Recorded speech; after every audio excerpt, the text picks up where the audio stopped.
Hello, my name's John. I wrote The Meat Fix. I wrote it because for 26 years I was a vegetarian, which is a hell of a long time to be a vegetarian. It's a hell of a long time to be anything actually, isn't it really? And for most of that time of not eating meat, I was actually a vegan. So I was like top of the healthy eating, sanctimonious food tree. But for 17 of those years I was really ill. I suffered terribly from IBS. And there's only so much of it I could take. And by the time I got to about 2 or 3 years ago, I just had literally a gutful of it. And that gutful was just falling out of my backside on a regular basis. And it wasn't just that, I was getting fatter and fatter and fatter on a so-called healthy diet. Now, I wasn't just like a normal vegetarian. I was like uber Mr. Whole Food. Like I was Mr. Brown Rice and Lentils. I was every box you could tick for the healthy eating. And yet I was ill. So how come?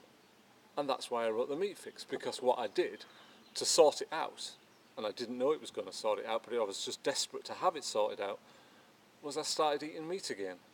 And that's like the most radical thing you could ever do as a vegan or as a vegetarian. And I was shocked at what happened to me, because what happened to me was I got better, and I got better almost instantly and overnight. And it didn't stop there. My weight went down. I started to feel much healthier generally, much happier, much more calm, much more even mood. I haven't even had a headache for a year. I've put on muscle, I'm just stronger and fitter. The whole thing has been a midlife reboot, a whole reboot of lifestyle, of who I am, of how I feel, and it has great implications because for the last 30 years, you know and I know what a healthy diet's supposed to be, whether we follow it or not. And I followed it and I got sick.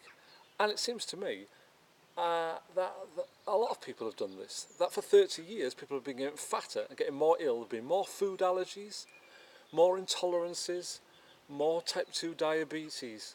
And yet we're all on a low fat diet. We're all getting fatter. Something's wrong. And I realised this after I quit being a vegetarian and started eating meat again, that the whole thing that we understand is healthy could well be wrong, and at least not suitable for a lot of us. It made me really ill. So that's why I wrote The Meat Fix, to tell the story, but also because I wanted to research into what had happened to me, what had gone wrong. Why was I so ill when I was eating so healthily? Why didn't doctors know anything about it? I mean, none of them were any good. I have to tell you, they were abject, absolutely rotten when it came to diagnosing me. And did they care? No, they didn't care. They just sent me after loads and loads of tests, put cameras at my backside. Was it any good? It wasn't. They didn't have a clue. What fixed it was eating meat, eating a full fat, full cream diet, and eating, crucially, very little starchy foods, or very few grains, potatoes, things like that. And it's absolutely transformed me.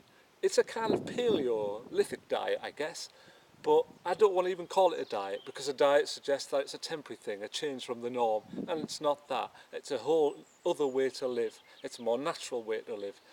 That's coming from somebody who was a vegetarian, who thought he was really natural, who was close to nature, who was respectful of nature.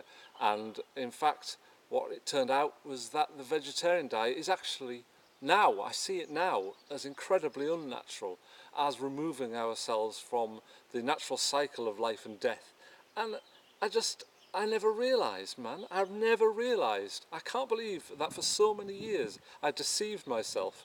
And I wish I'd written The Meat Fix I wish I'd read The Meat Fix when I was 23, when I became a vegetarian. I wish I hadn't had 26 years of torturing my body with the foods that I put in it under the pretense that it was healthy and good for me, good for nature, good for the world. And it wasn't. And I thought this is a story that people need to hear. So that's why I wrote it.